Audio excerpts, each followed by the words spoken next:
So Twilight Princess does this thing in its world building where it uses this weird looking script to add to the fantasy of its world. You see this font all throughout the game, on signs and posters and billboards and even all over the map. It actually really works in adding to the mystery of its already dark and outlandish world, and it even sort of captures that feeling of like being in a country that you don't speak the language of and just being surrounded by a script in a language that you don't understand at all. The interesting thing about this script, however, is that it is actually translatable. Despite what it looks like, it isn't just gibberish and it isn't even a new language they made up for the game. Rather, it's actually just English but encoded in this cipher that they created. Some of the letters actually do kind of look like their Latin equivalents, though some not so much. Recently, me and my dad replayed through all of Twilight Princess, and this time we took it a lot slower, trying to really appreciate all of the small, thoughtful details that are just all over this game. A part of this ended up being trying to translate this cipher literally every time we came across it, and it actually produced some really interesting results. I've never actually seen anyone try and do this before while playing this game, even though it does kind of hint at it by giving you stamps of the Hylian letters that tell you what their Latin equivalent is. It's just one of those things that is only going to be looked at closely by players who really care, who have fallen in love with this world and just want to learn more.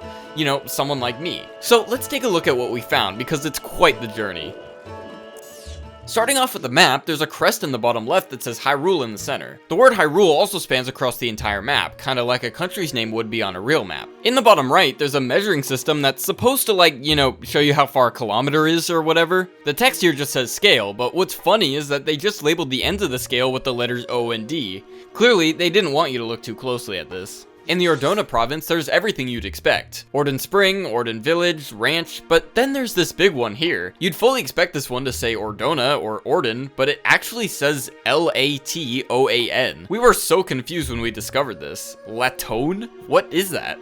That's not even close to Ordona. Upon a quick Google search of the word Latone just to see if anyone else noticed this strange discrepancy, we learned that Latone is apparently the Japanese name for Ordona, so that's interesting. What's weird to me is that every other word or name in this region is in proper English, but the actual name of the province, the biggest text on the screen, was left in Japanese. It's really strange, but kinda cool at the same time.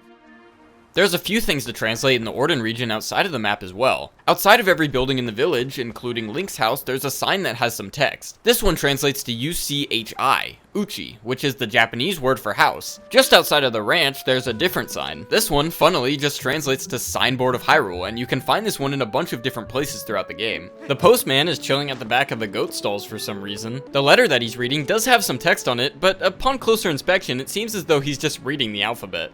In the Faron region of the map, we have Faron Woods, Temple of Time, Forest Temple, and the big text actually does say Faron this time, but for some reason they put a C at the end of it, so it's Faronk. I have no idea why they decided to do this, if it's a typo or if they were just trying to make it more confusing to decipher, I don't know. This sign here is actually unique and says approach to a shrine of forest. I assume this is referring to the Forest Temple, though it's weird how they refer to it as a shrine of forest and not just Forest Temple. In this bird's shop, there's some pots full of lantern oil and red healing potion. The pot on the left says oil, which makes sense since it's lantern oil, but the pot on the right, which has a healing potion, also says oil. In the Temple of Time, the door that takes you to the past has Time Door written on it. There's also a wall of text on either side of the Master Sword's room that says the following: Sanctuary, Master Sword, Copy Rod, Stone Statue. And then it just repeats, and the same 4 things are repeated on the other side. What's kinda cool about this is that if you translated this text before entering the dungeon, you could get an idea of what special item you're gonna get. It's interesting though that they call it the Copy Rod here, when its actual name is the Dominion Rod. Copy and Dominion are not really synonyms. You don't copy things with the rod, you take control of things. I guess the things that you take dominion of technically copy your movements, but it's just a really interesting word choice. I wonder if this is what the item used to be called, or if this is just a translation error, or again, if they just changed up the wording to make things a bit more confusing. The map of the Eldin region has Kakariko Village, Death Mountain, Hidden Gulch. Wait, what? This little section up here, this abandoned town full of cats, is usually called the Hidden Village, but on the map it's labeled as Hidden Gulch. There definitely seems to have been a certain disconnect between the people who did the graphics and the people who did the English translation for the game, or some of these things were just renamed after the textures had already been created. The province name in this part of the map is finally corrected in English, but we'll see if they'll be able to spell Lanayru correctly. In the Hyrule Field bit, just outside of Kakariko Village, there's a hanging sign that looks like it says something. I think it's supposed to say Kakariko, as you can make out the letters K, A, I, K, and O, but there's really no way that the word Kakariko could fit on this entire sign. I also like how this K is normally sized, but this one is really stretched. Inside Kakariko, there's a sign that doesn't even have the Hylian writing on it. I don't know if this is supposed to be some kind of Goron language or something, but what's weird to me is that apparently Link can perfectly read this sign, despite it not being written in Hylian. Interesting. In front of this building, there's a sign that says Hotel. On Mallow's shop, there's two different signs, one that just says Sale, and the other that says Mallows. Or wait, Marrows. Okay then, nice typo. Inside his shop, there's even more of these signs, some that are flipped, some that are sideways. What's funny about all of this is that they're all misspelled. Over here, there's a sign for the bomb shop that just says bomb, and there's a different version above the shop. The letter O in this alphabet actually does have a little thing over it, and it's cool how they turn that into the bomb's fuse when making the sign. In this corner, there's another one of those signs that just says sale. I'm not really sure what's being sold here though, I can't even tell what I'm looking at. Inside of the bomb shop, there's posters everywhere that warn about the flammables in the shop. Apparently the sign says flammable lantern strictly prohibited, but the writing on the sign says EJTINCT. I think it's supposed to be extinct, but what does that even have to do with anything? Is it implying that if this building were to explode, humanity as we know it would go extinct? I know this is probably just a weird translation error from Japanese to English, but I think it's funny how there's a spelling error on top of the fact that the word doesn't even make sense. Up here there's a sign that's entirely in Japanese. The top word, kiken, is the Japanese word for danger, and the bottom is just a whole bunch of Japanese that even the Zelda wiki couldn't seem to figure out. That can't be right. If there's anyone who speaks Japanese in the comments who can give the whole meaning of this, that would be cool. Over here there's a sign that is completely turned sideways. I'm not sure how anyone is supposed to read this from the street, but okay. The top part says Hotel Arud, which is a bit confusing because the hotel that the sign is referring to is actually called Hotel Eld. It's just another case of the Japanese name for something being different from the English one. Eldin in Japanese is Arudin, so the Eld Hotel is the Arud Hotel. The text below is even more Japanese, but it's a little easier to translate than the last sign. 100 rupees per night with breakfast included. Up here there's a hot spring, with a sign next to it that says onsen, the Japanese word for hot spring. Quite a lot of the signs in Kakariko were just left in Japanese. I wonder why that is. In the graveyard, there's a sign that's been split in two. I originally thought that the letters on it were just random B's and A's, but when you stitch the two parts of the sign together, it actually says Hakuba, the Japanese word for graveyard. There's some markings on the graves, which at first I assumed were just gibberish, but apparently these symbols are from the opening cutscene from The Legend of Zelda Wind Waker, which is really cool.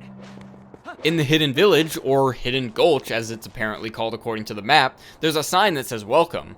Up here, on this billboard that looks over the village, it says welcome to Old Kakariko. Well, besides the spelling error, this is yet another name for this area. It makes me wonder if they had a hard time coming up with a name for this place. It certainly seems like it, since we have Old Kakariko, Hidden Gulch, and then Hidden Village in the final version. Tacked onto Impaz's house is a wanted sign for this cool looking fellow with a mustache, with a prize of 1 quadrillion rupees, I'm assuming. That's 5 trillion silver rupees, so I don't know who this guy is or what he did, but he's got quite the price tag on him.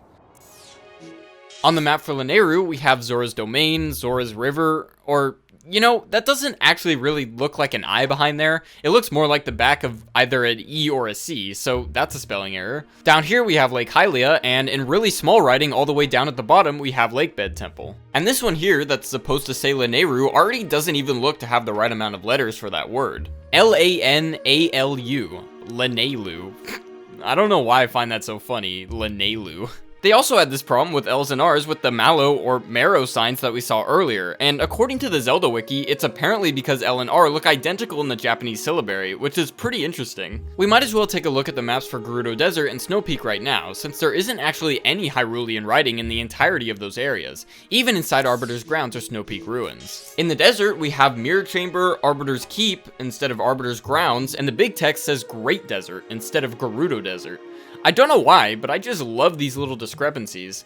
I really don't know why they decided to change it, if it was just for the sake of making it more confusing and mysterious, or if things just got changed after these textures were made. But it just makes translating this stuff way more interesting than if it was just exactly what you'd expect. In Snowpeak, there's only 2 labels, Ruins down here over the dungeon, and Snowpeak as the province label. Over here, near the bridge of Hylia, there's a sign for this clown. I think his name is Falby. And once again, it doesn't say Falby like you'd expect, and instead says R-A-X-K-A. Raka is apparently the Japanese name for Falby, but they misspelled it on the sign and replaced one of the K's with an X. Something interesting I discovered while looking on the Zelda wiki was that apparently some of these spelling errors weren't even in the original version of Twilight Princess, and were only added in with the HD version. Isn't that weird? I guess while they were upscaling some of these textures, they actually accidentally misread some of the letters, but that's so strange. Castletown's cafe has some signs that say cafe. This door here has some text on it that seems to say gateway dough. I'm not sure if it was supposed to say gateway door, but they just ran out of room and decided to leave it unfinished or what. Inside there's some ripped up posters, this one that says castle at the top.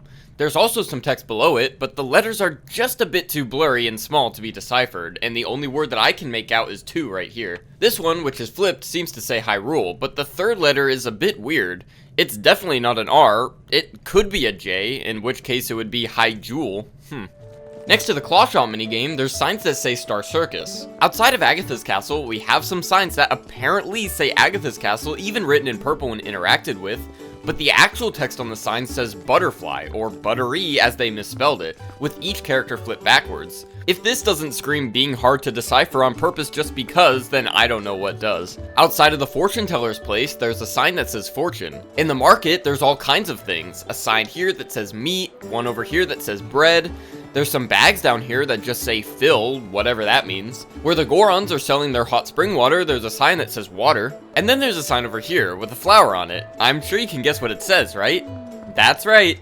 Badum limyits. Outside of Telma's bar, there's a sign that says Bar Telma. I love how they just had to flip the order of the words, and they couldn't just leave it as Telma's bar. And also, that doesn't say Telma, it says Terma. Inside the bar, there's a poster, and there's also a completely framed version of the same poster. It says menu, juice, spelled wrong, meat, and ham. No prices, also, what kind of bar sells meat and ham? Some of the bottles have some writing on them, they're all backwards for whatever reason, and just say beer. Over in this corner of Castletown, we'll find some of my favorites out of all of these translations. First off, we have this sign, which, when interacted with, says medical clinic. However, the actual writing on the sign says hospital, which again, I just love that they decided that it had to be different than what it actually says, whether that was somehow unintentional or not. It's also not even spelled correctly. That's an H, not an A. Inside of the medical clinic, there's some of the lengthiest bits of writing in the cipher, which, once translated, reveals some truly mind-boggling stuff. But before we get to that, this poster here, showing a diagram of an open mouth, says Toothan. The other side is just a reflection of the same thing. Alright, now for this. Blake Hollins, the #1 good. Today started off just nice, but then it started to rain. No one likes rain, because there would be no point in dancing. What do you think? Well, what do you think? To answer your question, Mr. Hollins, I personally think that if it starts to rain, then that's all the more reason to dance. Well, wasn't that nice? So this Blake Hollins guy was apparently one of the dudes that worked on the art for this game, specifically for the HD version, and he seems to have left a note behind for us to read. I really hope that Nintendo didn't even know that this was in the game when they released it, that Hollins was able to just sneak in his own little Easter egg under the nose of other developers. That's a really entertaining thought, and I just hope it's true. And don't worry, there's more where that came from, because there's 2 more notes that Hollins left for us. The first one is as follows. There was a guy named Blake who would love to dance and sing. Blake was a happy lad. Blake would smile every day he could. And I really love this ending bit. People how was to meet him. What? The other one is just as strange. Blake Hollins is ninja. He would take lollipops from kids and would laugh about it. But he was a good guy, and I would have to say he would not stop sailing and tap dacing. Are you ready for this last part? I don't think you are. The secret is in the cookie jar. Good. Absolutely brilliant. Thank you so much, Mr. Hollins, for leaving these in the game. They were so fun to translate, and they perfectly suit the weird, mysterious, funny vibe that this game has. Anyways, over here we have a diagram of the human body, which is labeled the body. The head is also labeled with the body. Alright. I mean, that's the head, not the entire body. This one, which seems to be the upper arm, is labeled as other, and so are the knee and the lower leg. Oh, okay, so the head is the body, and everything else is just an other. This is probably the best diagram of the human body that I've ever seen. As our final thing that we're going to look at today, we'll move down to Lake Hylia, just outside of Fire's Cannon. This sign here, which you can immediately notice is mirrored down the middle, says Hylia at the top, the letters HL just below, whatever that means, and this little blurb, which says Fire and Falby's Land of Fantastication. Free admission, cash required for each ride. Amazing. By the way, I'm pretty sure this is the only sign in the game that actually uses an apostrophe for possessive nouns. And that's basically all of it. Wasn't that interesting? Again, I cannot overstate enough just how much I love how weird and inconsistent all of this is. It all made it so much fun to explore and analyze, and if they made it like that on purpose, then the people that made this game are absolute geniuses. There's a reason why Twilight Princess is my favorite Zelda game, at least in terms of its world and just the vibe that this game has. There's just something so endearing about all the little hidden Easter eggs and details like this. I wish more games had stuff like this. Breath of the Wild did bring back the cipher trick in the form of its Sheikah alphabet, and they also had the Gerudo language, which was an actual attempt at a fantasy language. Language can be quite a powerful tool in world building, and I find that some fantasy adventure games tend to miss that when building their worlds. I can only hope that future 3D Zelda games continue to have stuff like this, whenever we'll get to see those games. But anyways, thanks for watching this video everyone. Leave a like if you enjoyed, subscribe if you like Zelda, since I'm certainly willing to make more Zelda videos in the future, and I'll see you guys later.